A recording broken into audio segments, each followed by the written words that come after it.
இது எந்த இடம்னு பார்த்தீங்கன்னா, அரியலூர் மாவட்டத்தில் கள்ளக்குறிச்சிங்கிற ஊரில் கலியுக வரதராஜ பெருமாள் கோவில்னு சொல்லுவாங்க.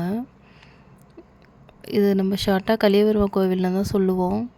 இது நாங்கள் புரட்டாசி மாதம் எல்லா வருஷமும் இந்த கோயிலுக்கு கண்டிப்பாக போயிடுவோம். எனக்கு நினைவு தெரிஞ்சதுலேருந்து இந்த கோயிலுக்கு போய்கிட்டு தான் இருக்கோம். இது அப்போ எடுத்த வீடியோ தான், ஆனால் நான் இப்போ தான் போஸ்ட் பண்ணுறேன். புரட்டாசி மாதம் எப்போவுமே இங்கே இதில் கூட்டம் தான் இருக்கும். எந்த நாளில் போனாலுமே செம்ம கூட்டம் இருக்கும். கோயிலோட என்ட்ரன்ஸ் இந்த இருக்குது பார்த்தீங்களா, இங்கே இருந்தே க்யூ போன வருஷம் அப்படி தான் நின்னோம். இங்கே இருந்தே க்யூ வளைஞ்சு வளைஞ்சு வளைஞ்சு உள்ள வரைக்கும் சாமி சன்னதி வரைக்கும் போனோம்.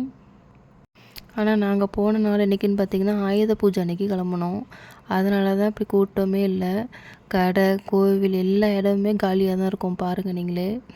இந்த கோயிலோட ஹிஸ்ட்ரி என்னென்னு பார்த்தீங்கன்னா, ஷார்ட்டாக சொல்கிறேன். மங்கான் அப்படின்ட்டு ஒரு ஐயா இருக்காங்க.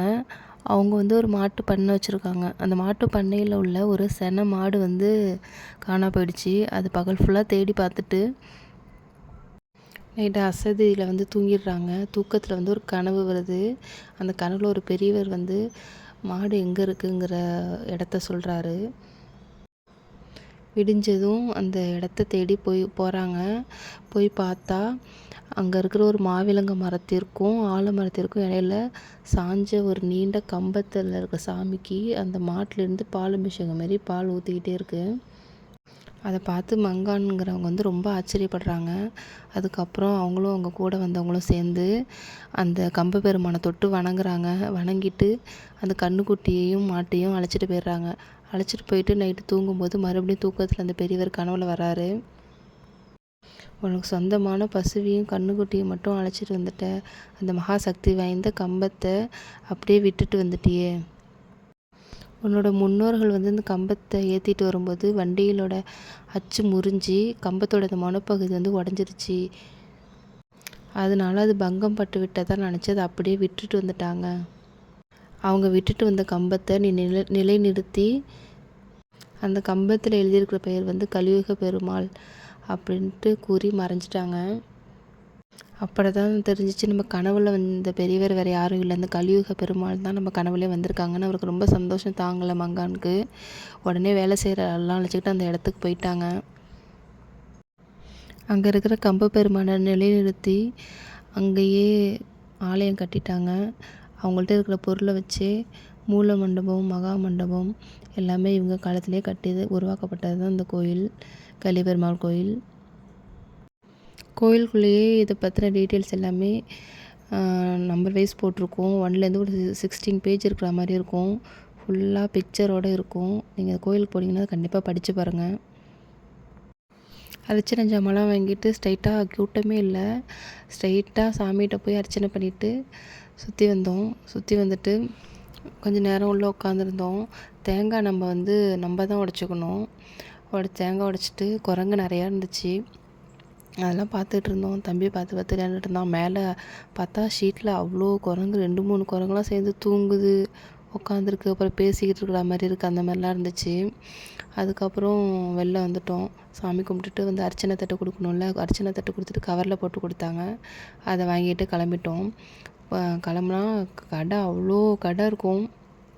நம்ம கடை நடந்தே கால் வலிச்சிடும், அவ்வளோ கடை போட்டிருப்பாங்க பாருங்கள். கூட்டமே கிடையாது. இங்கெல்லாம் அவ்வளோ கூட்டம் இருக்கும். நான் அடுத்த வருஷம் போகும்போது ஒரு வீடியோ போடுறேன், அதில் எவ்வளோ கூட்டம் இருக்குன்னு பாருங்கள். இப்போ கூட்டமே இல்லை, ஏன்னா ஆயுத பூஜைங்கிறதுனால கூட்டமே இல்லை. நாங்கள் அந்த டேயில் தான் போனோம்.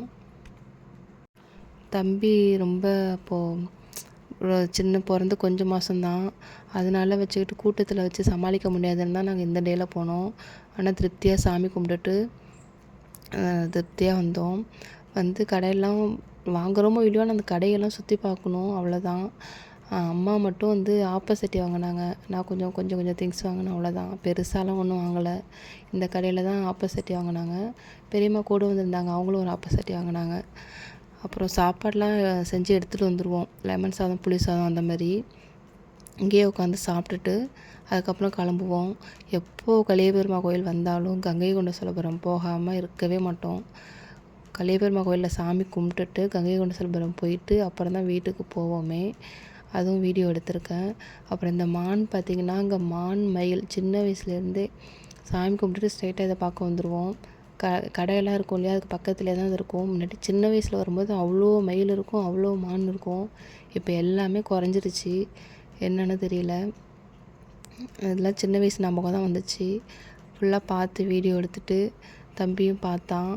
பீகாக் ரொம்ப பிடிக்கும் அவனுக்கு, பீகாக்கும் பார்த்தான். பார்த்துட்டு அப்புறம் சீக்கிரம் கிளம்பிட்டு இதான் கங்கை கொண்ட சோழபுரம். பாருங்கள், வருஷம் வருஷம் அதுக்கு வந்துடுவோம்.